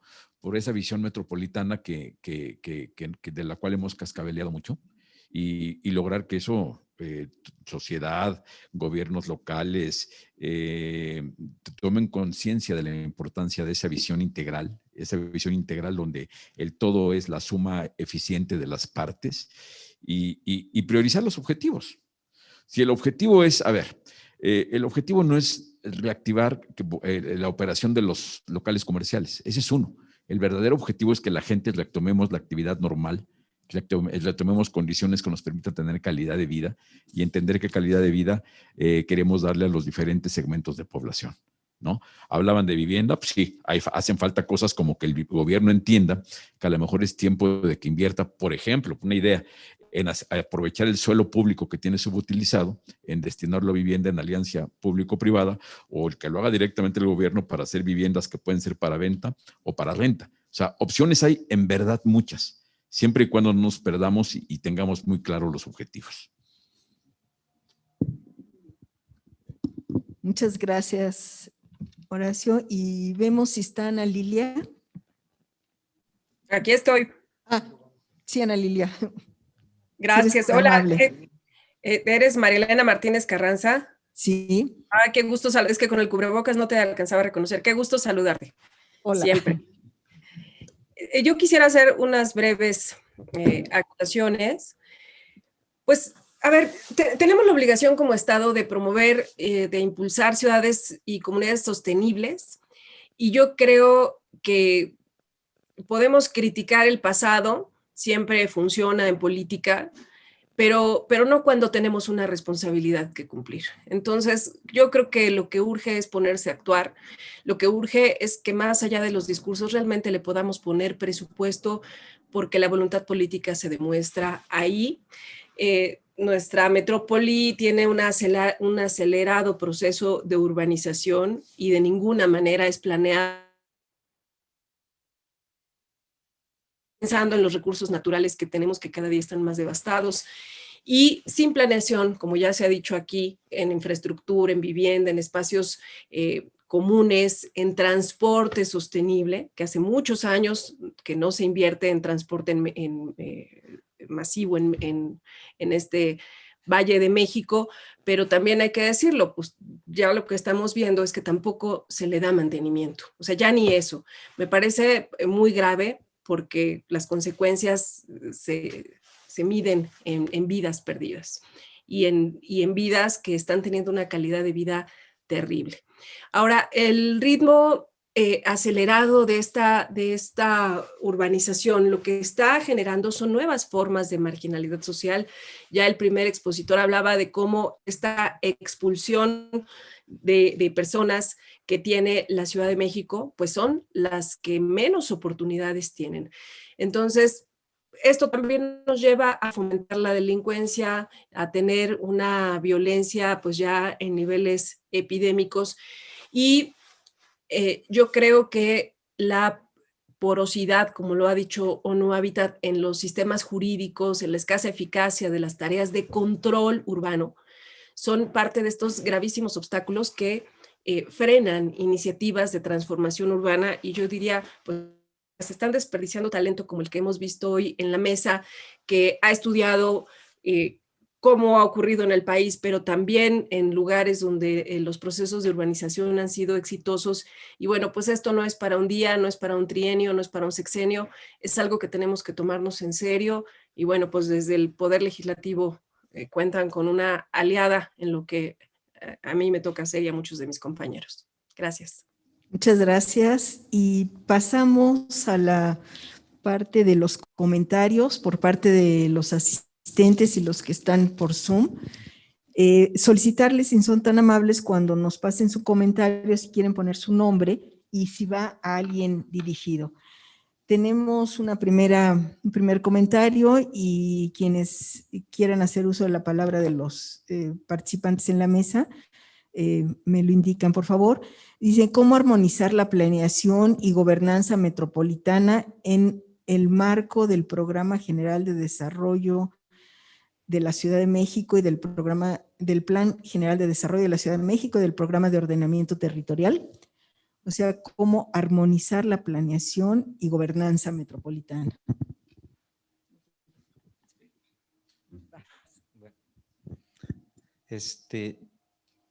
Noto que el tema, efectivamente, el tema metropolitano es decir, la ciudad no termina en la rayita del Estado de México, ni en la raya del Estado de Hidalgo, ¿no? Efectivamente, como mencioné, mucha de esta migración que se ha dado en los últimos 20 años, el 72% de la migración ha sido a la megalópolis, pero el 60% ha sido al Estado de México.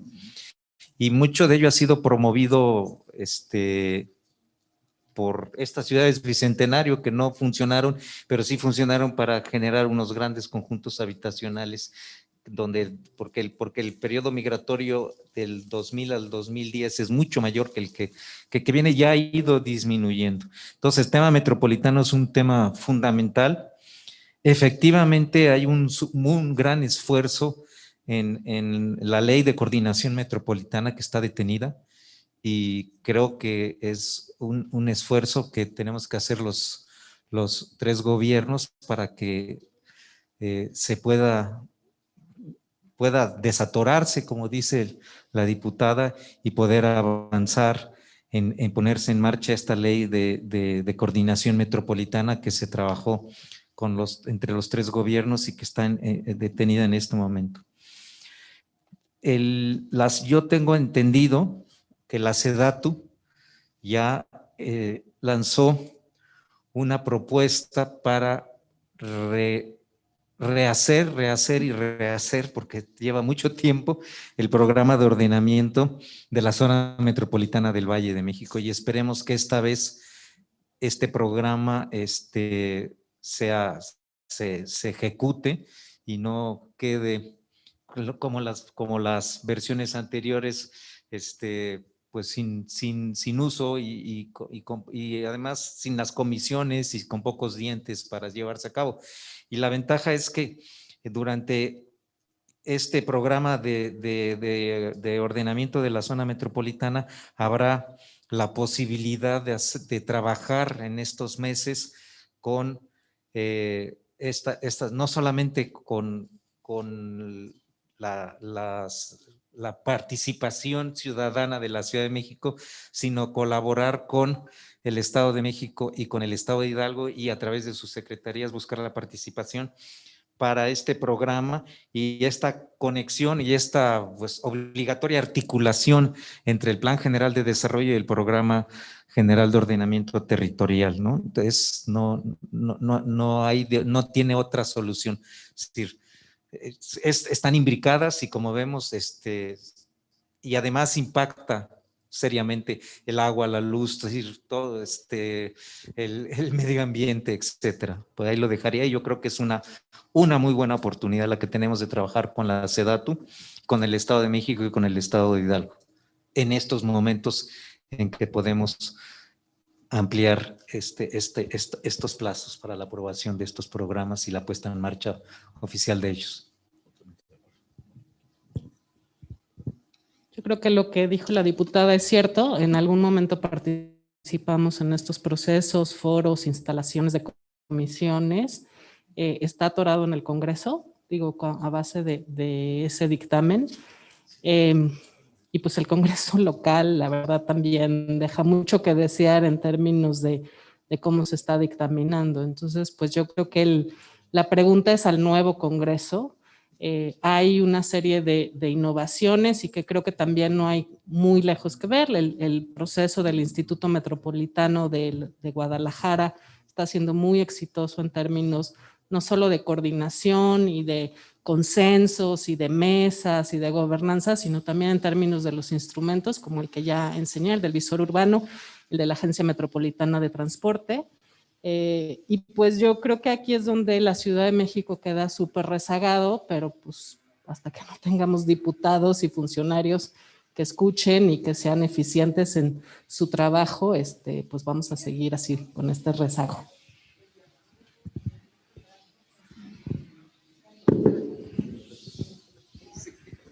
Horacio, ¿querías comentar algo sobre el tema? No, más bien quería un micrófono. Gracias. Pues sí, evidentemente el tema de que esté detenido el Congreso de la Unión pues es un tema fundamental que nos refiere un poco que desafortunadamente estos temas caen en un terreno de la politización que nos afecta mucho. O sea, estos temas desafortunadamente debiendo ser un tema técnico manejado con la sociedad, descentralizado, que es el sentido de los institutos de planeación, termina siendo un tema, una herramienta política, ¿no? Y de prioridades políticas. Hemos visto que se les da prioridad a otros temas cuando esto a lo mejor no se acaba de entender la necesidad de no dejarlo pasar, no dejar que se quede acumulando polvo en los escritorios, ¿no? Entonces, pues sí, es un tema importante esta coordinación entre los órdenes de gobierno y parte de que todos entendamos de que si no tenemos esos instrumentos para hacer viable el largo plazo, pues el largo plazo no existe. Gracias. La diputada Ana Lilia Herrera y el maestro Acabani, les agradecería que nos indiquen si quieren hacer uso de la palabra porque no tengo manera de ver. Sí. ¿Sí? Va. Sí, si la Adelante. diputada quiere tomar la palabra, adelante, por favor, yo posteriormente. No, adelante, por favor. Muchas gracias. Bueno, todos estos factores que se han señalado, pues inciden invariablemente en materia económica y tienen un impacto en materia económica. El hecho de que se atrasen leyes, reglamentos, consensos que deriven en acuerdos para promulgar leyes del Estado de México, de la Ciudad de México, de carácter metropolitano, pues todo tiene un impacto económico. Yo pediría amablemente que si en algún momento hay trabas de carácter administrativo, político, pues que se acerquen con un servidor, porque a mí me corresponde igualmente, pues, que este tipo de situaciones que impactan económicamente y que atrasan, por ejemplo, en este caso, la reactivación económica, pues conocerlas e incidir en el ámbito correspondiente para que se desatoren. Yo hago esta solicitud respetuosamente para que en la medida de mis posibilidades pueda contribuir en que estas situaciones que se han señalado, pues se destraben y que contribuyamos entre todos a que esto, evitar que esto impacte negativamente en la economía de la ciudad o en el área metropolitana. Muchísimas gracias. Muchas gracias. Diputada Herrera. Muchas gracias. No, nada más que agregar. Creo que necesitamos acreditar la voluntad política, como dije, con hechos, no con discursos. Y bueno, felicitar al Colegio de Arquitectos de la Ciudad de México por la organización de este importante foro. Tenemos muchas emergencias en el país y creo que esta es una de las que no podemos dejar de atender porque sus consecuencias siguen todos los días. Gracias. Muchas gracias. Voy a dar lectura a una participación por Facebook. Alicia Sánchez pregunta para el señor Horacio Urbano, ¿quién permitió... ¿Cómo? Pregunta que quién permitió el cochinero de que tenemos como Ciudad de México y desde cuándo. Pues todos. Son décadas, son décadas de falta de instrumentos adecuados de planeación, de mucho espacio para la discrecionalidad. Vaya, o sea, sí, todos. O sea, cuando se habla de 30 años, la realidad es que no son 30 años, son más de 30 años de falta de claridad en las instancias regulatorias. De espacios, mucho espacio para la opacidad, mucho espacio para la discrecionalidad, mucha falta de claridad en la normatividad. A fin de cuentas, todo lo que pasa en el territorio es resultado de la política pública. Así como cuando decía Pablo, o sea, la migración y la proliferación de desarrollos habitacionales fuera de la ciudad fueron resultado de una visión de Peña Nieto de hacer la ciudad bicentenario. No sé si ustedes lo sepan, pero cuando se habla de la expansión fuera de la ciudad, ¿por qué se fue para allá toda la producción de viviendas Infonavit? Fue el resultado de que en algún momento histórico el Infonavit decidió que todas sus casas debían ser con crecimiento progresivo. Pues no podían ser edificios, tenían que ser vivienda unifamiliar y se tenía que buscar suelo barato que no había en la ciudad. O sea, todos han participado en ese cochinero, insisto. O sea, es un tema donde está la vaca, le agarraron la pata entre las 4 patas y se le echaron como a Julio César con un montón de puñaladas, no fue una.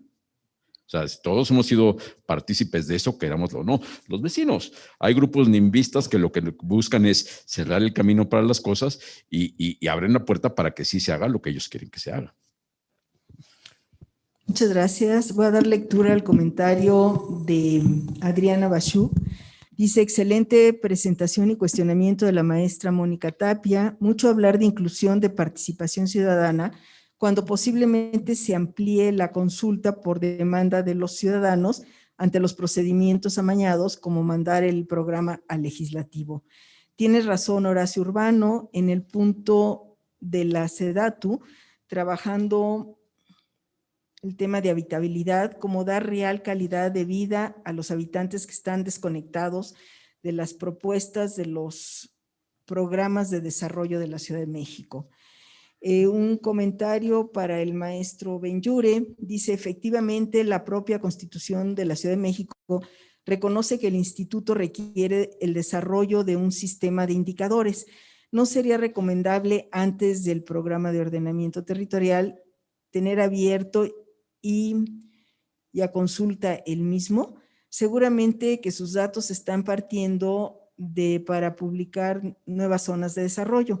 ¿Y cómo juega el factor de las plusvalías y su captura en el diseño de estos proyectos? Les pasaría la palabra. Sí, contesto. Sí.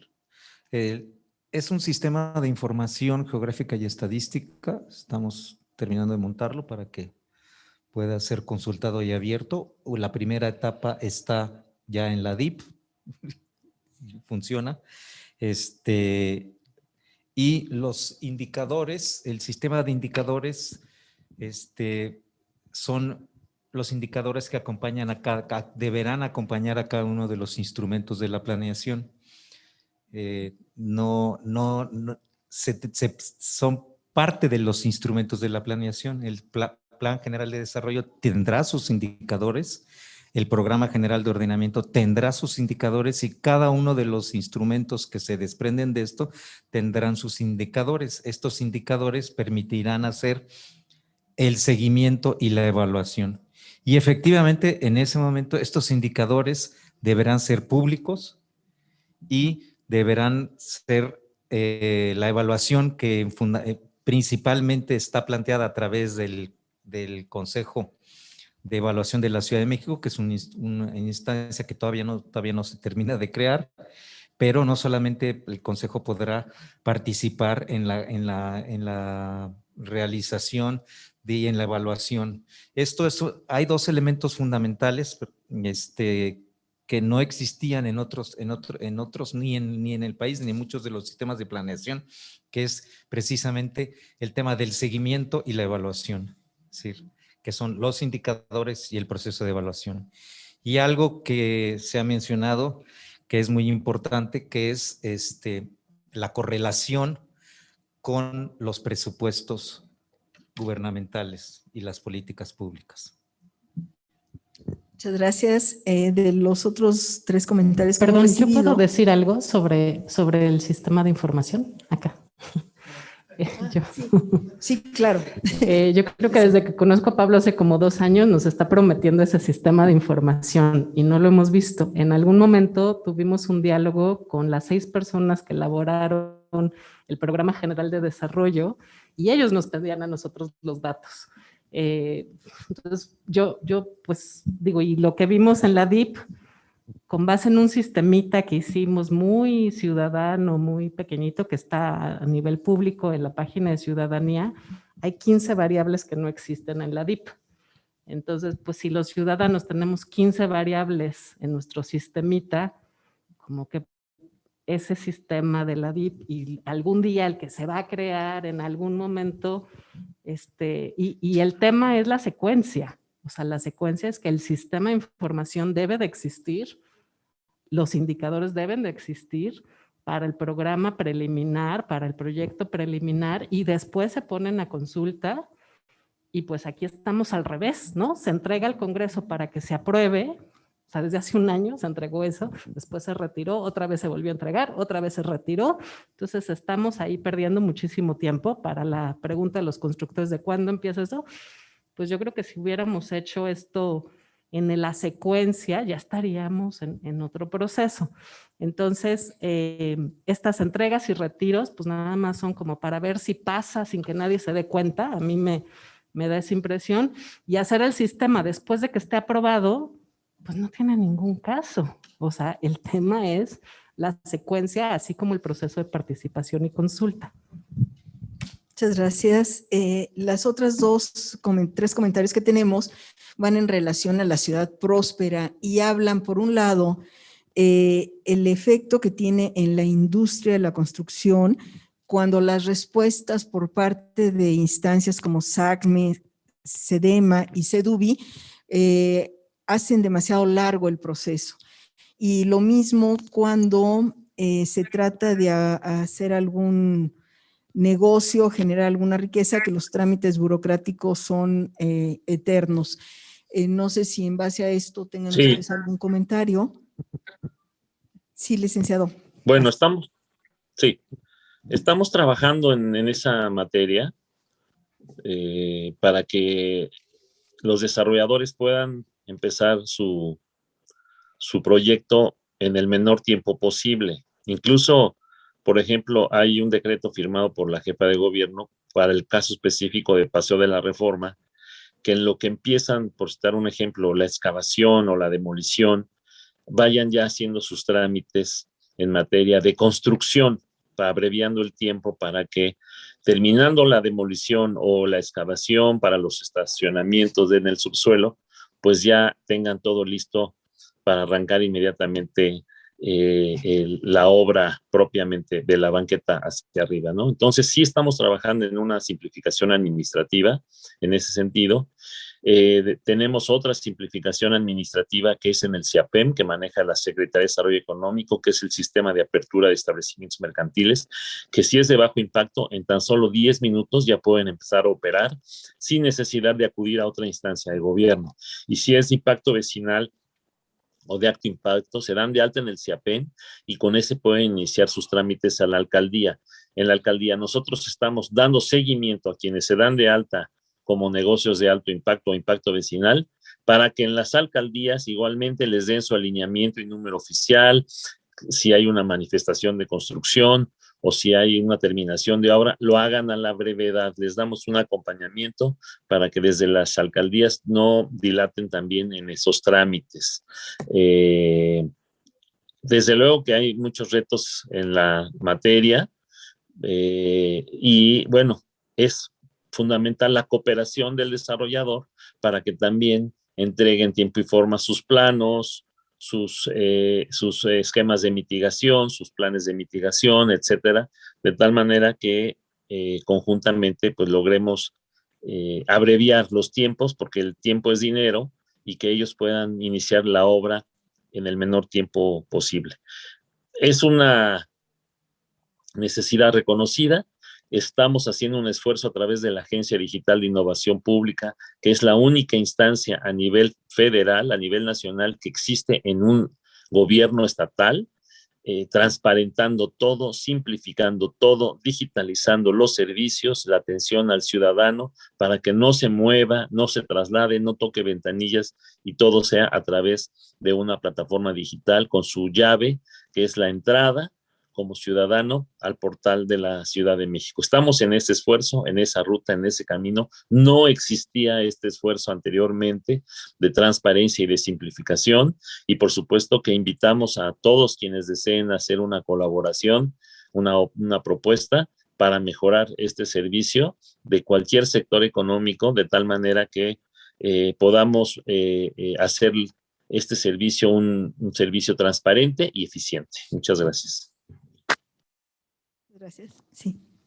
Yo solo quiero decir, en el Colegio de Arquitectos me parece que es evidente que el sector construcción ha quedado destruido en la ciudad. O sea, lo han paralizado, y lo que pasó con esta administración es que cuando entraron, estigmatizaron la industria inmobiliaria y le metieron al coche el freno de mano tan fuerte que se quedaron con la palanca en la mano. Y ahora que lo quieren quitar, ya no saben cómo. Entonces, sí es un tema relevante, porque el malo no es el sector inmobiliario. El sector inmobiliario, el tema es el uso que se le dé. O sea, la ciudad tiene que saber trabajar con el sector inmobiliario, saber planear para que la planeación, las cosas se hagan donde se deben hacer, cómo se deben hacer y respetando las normas que se deben respetar. O sea, no se puede parar nada más porque es el malo, sin ver que en esa maldad hay empresas de todos los tamaños. La especulación del suelo es un detonante importante. Aquí Pablo y yo comentábamos que un tema que habría que ver es cómo se va a hacer para planear un uso más eficiente del suelo. Se hablaba de instrumentos como la captación de plusvalías. Por supuesto que hay que retomar esos instrumentos que, por cierto, un mal manejo de los legislativos tumbaron instrumentos que pudieron haber sido muy útiles para la sociedad. O sea, hay que ver que los expertos hagan un buen planteamiento de cómo usar esos instrumentos de gestión urbana, de gestión del suelo, de gestión de todo ese tipo. El Colegio de Urbanistas mucho tendría que aportar para no dejar que esos temas queden en el dominio público manejado de una forma poco profesional, donde se tiran a la basura instrumentos que pudieron ser muy útiles, que tendrían que ser muy útiles y que fueron estigmatizados también. Entonces, es el tema, ¿no? O sea, el sector inmobiliario sí está paralizado. Va a costar mucho trabajo reactivarlo porque al parecer no hay claridad de cómo hacerlo. Los 11 corredores que se firmaron, que creo que son 13, están paralizados, no se hace nada. Lo de reforma habrá que ver y lo dicho, el resultado es que ahorita en esta ciudad es una ciudad donde es más fácil encontrar una vivienda de $1 millón que una de $1 millón. Y eso es socialmente inaceptable. Muchas gracias, Horacio. Doy lectura a un comentario de Gustavo Romero. Dice, hay que avanzar en la comprensión teórica y la conceptual sobre el fenómeno de la ciudad, que se vaya construyendo entre todos y por todos, tanto ver los escenarios posibles a discutir junto con las estrategias y caminos posibles. Es un proceso de participación real y efectiva. Con esto prácticamente estamos ya cerrando la mesa. Yo les pasaría la palabra ya nada más para que en 1 o 2 minutos nos dieran sus comentarios finales a cada uno de quienes hemos tenido el gusto de compartir esta mesa. Le paso la palabra al maestro Benlloure, posteriormente a Mónica, a Horacio y luego a Mónica, luego a Ana Lilia y el licenciado Cavani. Bueno, primero, muchas gracias por la invitación. Toda crítica es bien recibida.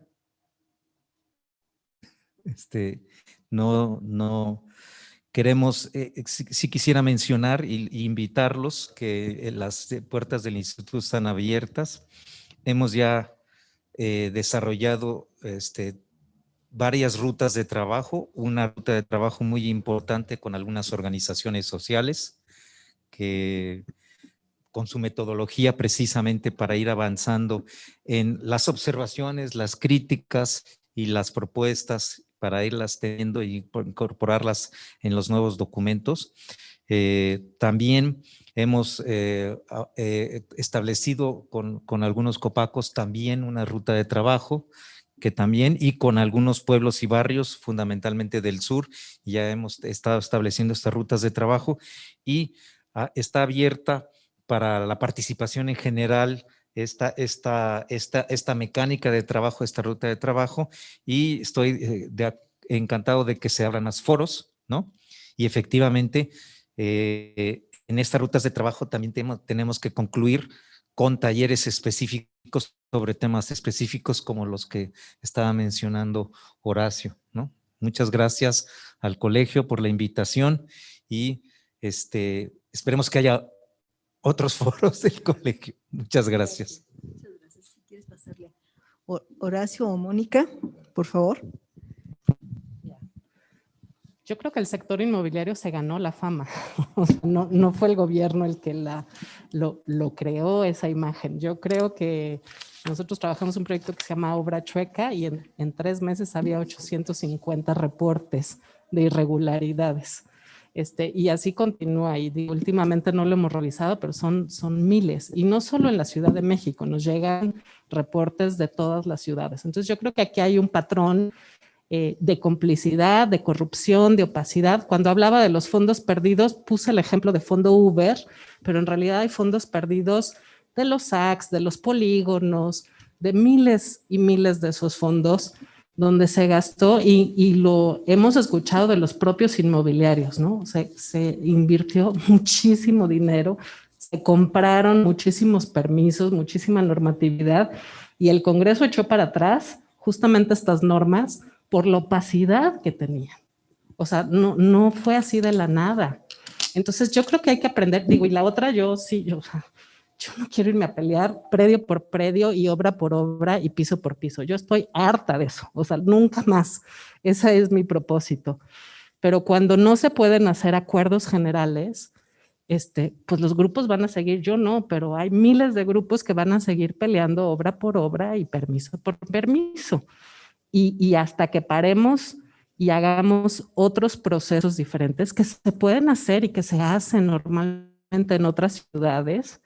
Y cuando cito esto de Bogotá, Los Ángeles, Nueva York, o sea, tiene que ver con esos procesos, no son imposibles, pero sí necesitan pues una voluntad, una claridad y una institucionalidad que hay que trabajar. Entonces, pues eso, y una legitimidad, también diría yo. Y pues mientras, si no, vamos a seguir con los amparos. O sea, irme a trabajar a una reunioncita y a otro foro de estos, pues no, mejor vamos a seguir con los amparos.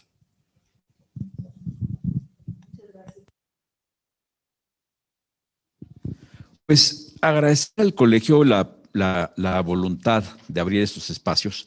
Es mucho lo que hay que trabajar y un punto importante es rescatar toda instancia que permita esta inclusión que hace falta, ¿no? O sea, se requiere mucho este trabajo y poder tener en la mesa legisladores, autoridades, sociedad, gremios, pues es importante para intentar alcanzar este objetivo de ponernos de acuerdo en qué visión queremos de futuro y hacer el ejercicio de intentar alcanzar los acuerdos que permitan respetar esos objetivos. Porque el tema es ese, el tema es, no basta con ponernos de acuerdo en la visión de futuro, sino después alcanzar los acuerdos que permitan que se pueda trabajar.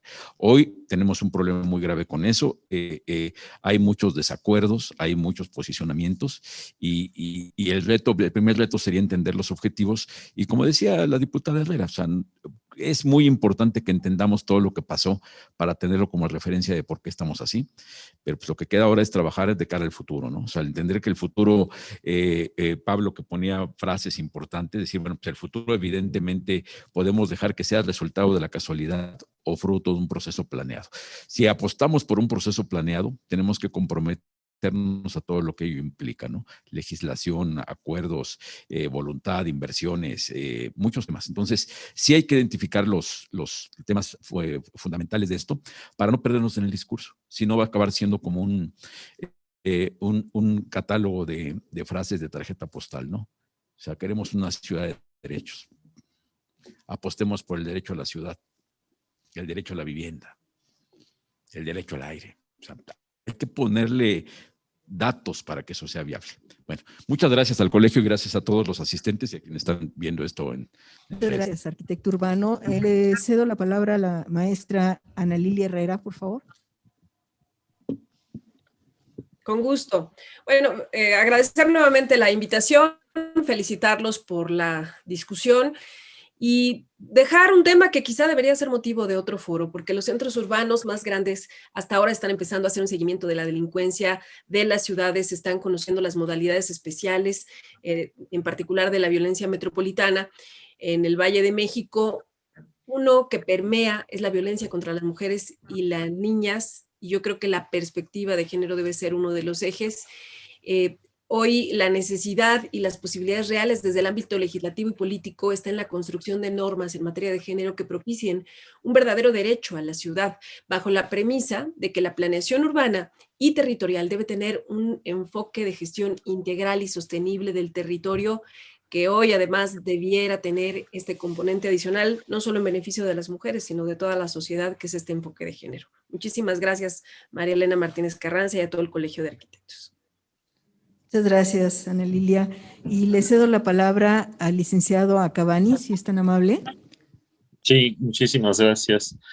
Bueno, pues señalar que si hay un momento para conciliar y construir juntos, es precisamente este momento donde, a pesar de que la pandemia ha retomado un poco de fuerza y que hemos empalmado la actividad económica con el Plan Nacional de Vacunación y el plan de vacunación que encabeza la doctora Claudia Sheinbaum en la Ciudad de México, pues que podríamos decir que no que estamos en una pospandemia, pero sí que estamos en el momento apropiado para construir entre todos una nueva dinámica que nos permita planear y esa planeación llevarla a cabo, como ya se señaló.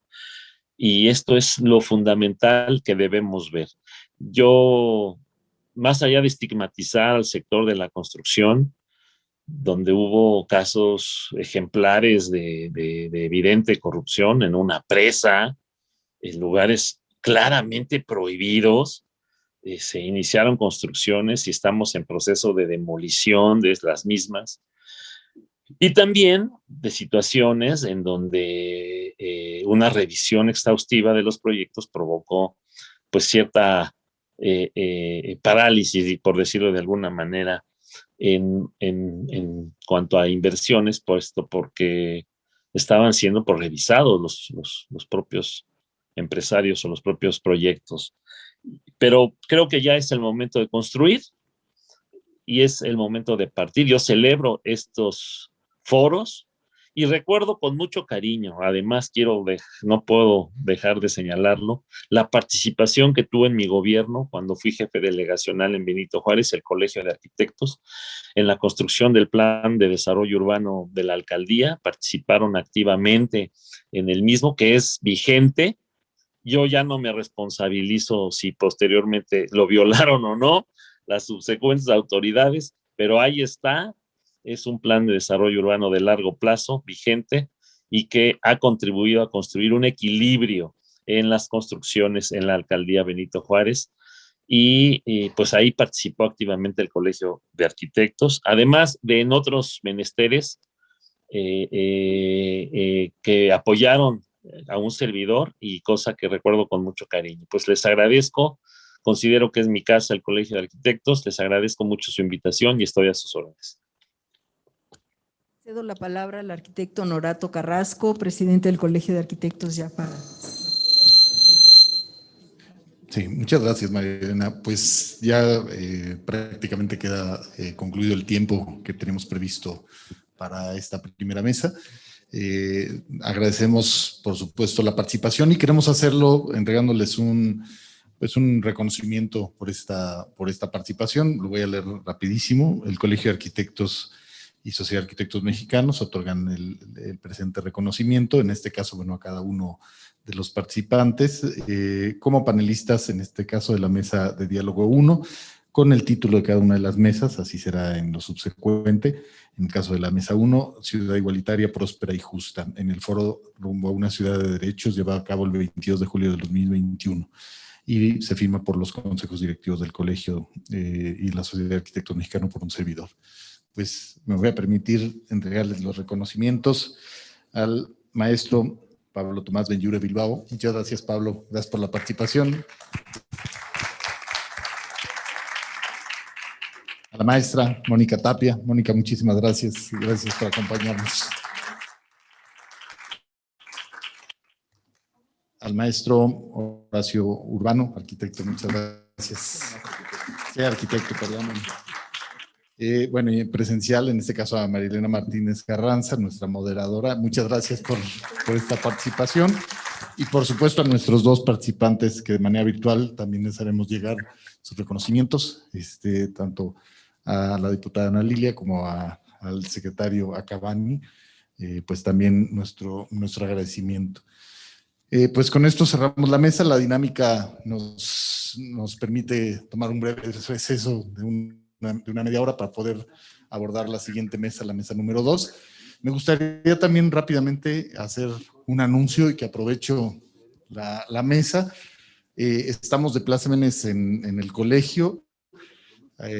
Nos fue anunciado desde la mañana, muy temprano, el hecho de que en el Congreso de Río de Janeiro de la Unión Internacional de Arquitectos resultó electo José Luis Cortés Delgado, y hoy tenemos, digamos, a un representante mexicano presidiendo pues, el máximo órgano de arquitectos a nivel internacional, y eso pues nos da muchísimo gusto, y esperemos trabajar conjuntamente con José Luis también en este sentido.